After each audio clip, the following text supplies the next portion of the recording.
Paseos por la Sierra con Alberto Garín.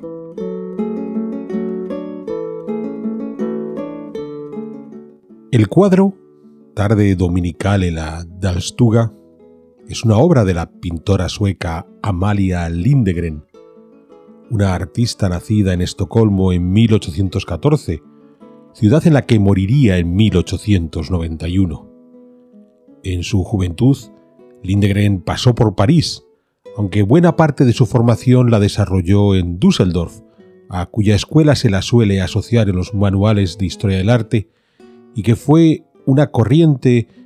estilística en esa Alemania de la segunda mitad del siglo XIX,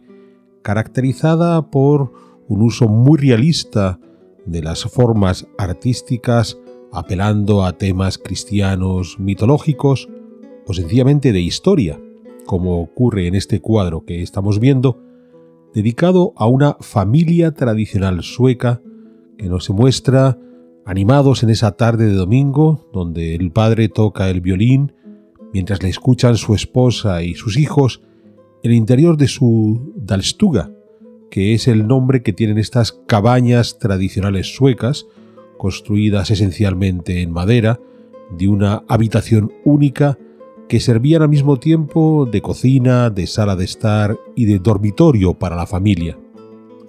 Sin duda lo que llama la atención es todo el repertorio al que ha apelado Lindegren del folclore sueco para representar a sus personajes,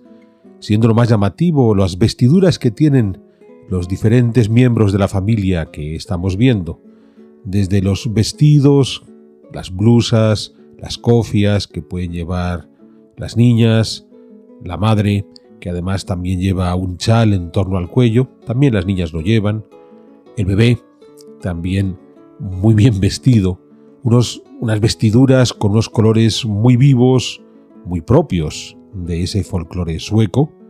pero que por lo general se solían emplear en eventos importantes de la familia y que choca con la pobreza del conjunto de la vivienda, donde por ejemplo la cocina es una cocina abierta, aún no es una cocina cerrada de hierro, sino que directamente se coloca la olla sobre las leñas y a partir de ahí se evacúa el humo por la chimenea. O en uno de los márgenes podemos observar que queda un hacha con el que se han cortado parte de esa leña que se va a utilizar para la cocina y que, insisto, es un símbolo de cierta humildad que contrasta con la riqueza de los trajes que están portando los personajes de esta escena. Bien es cierto que en la chimenea, a pesar de todo, el principal soporte para los útiles de la cocina, encontramos parte de esa vajilla. Una chimenea que además sirve para secar la ropa, que está tendida en las vigas que soportan el tejado de esta casa tradicional, de esta Dalstuga, y que vuelve a mostrar la parquedad de los recursos con los que cuenta esta familia y que sigue siendo un elemento contradictorio respecto no solamente a los trajes, que insistimos, este tipo de trajes, siendo correctos del folclore sueco, no solían emplearse para la vida cotidiana, sino exclusivamente para eventos familiares importantes, y que también ese contraste se puede dar con algunos otros objetos que podemos encontrar dentro de la vivienda, como ese reloj de pie que se puede observar al fondo. El padre también va vestido de la manera tradicional, con blusa blanca, chaleco, cubierto por un gorro de lana,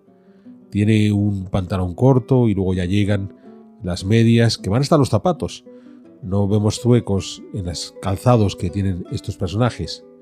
Y el padre toca el violín, el fiol, el sueco, que es uno de los instrumentos más habituales en la música tradicional de este país escandinavo. Una música que además anima a los niños, a los que vemos felices, bailando.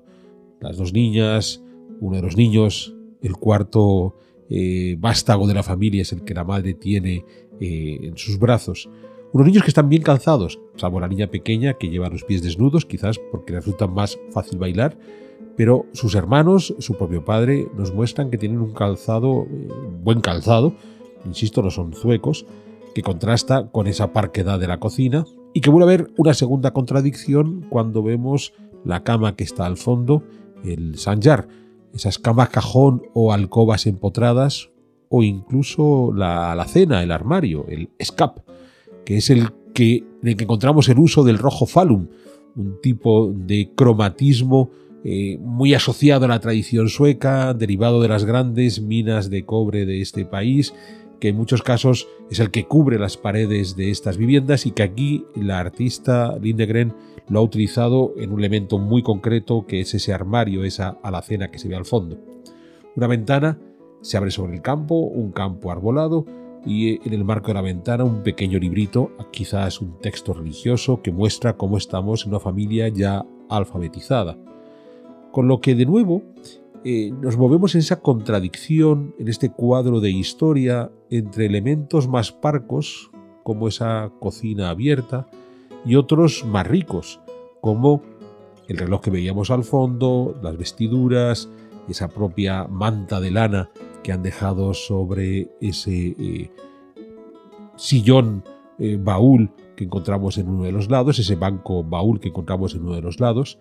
y que a la larga lo que nos viene a demostrar es que lo que pretendía Lindegren en su obra no era tanto hacer una fotografía de un momento especial de esta familia.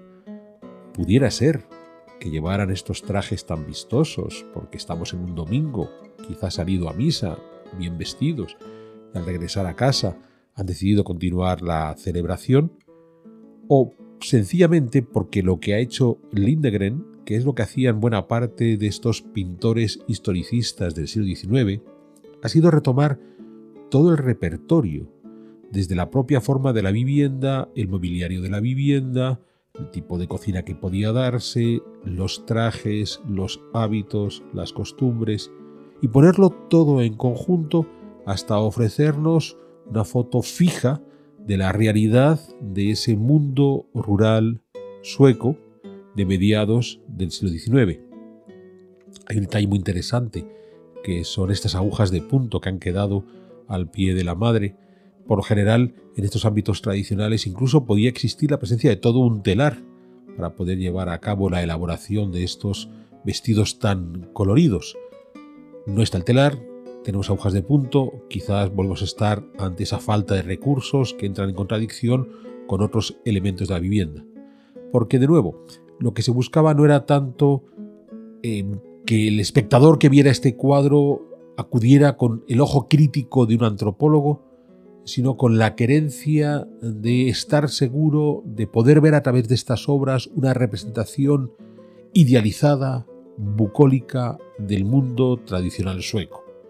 Y una representación idealizada, bucólica, que posiblemente para los tiempos de Lindegren aún era posible que fuera criticado por sus espectadores, porque muchos de ellos conocerían cómo funcionaban este tipo de realidades tradicionales rurales, pero que hoy, ya en el siglo XXI, cuando nos enfrentamos a este tipo de obras, corremos el riesgo de considerar que ahí estamos ante lo que en efecto era, sin lugar a dudas, una familia tradicional sueca, con todos los aditamentos propios de esa familia tradicional. Esas visiones idílicas hacia el pasado que no han de sorprendernos, porque buena parte de esta pintura historicista del siglo XIX venía a alimentar las corrientes nacionalistas que se pusieron en marcha en ese siglo XIX y que lo que pretendían en esencia era ensalzar la nación. En muchos casos, un ensalzamiento hacia una nación inventada o hacia una nación con unas vicisitudes menos amables, menos agradables que las que, por ejemplo, Suecia trata de mostrar a través de esta dalstuga, de esta cabaña tradicional, en esta reunión de la familia folclórica tradicional de estos mediados del siglo XIX. Un cuadro que, más allá de estas contradicciones antropológicas, sin duda demuestra la buena mano que tenía Amalia Lindegren para pintar y que explica el relativo éxito que tuvo en su época.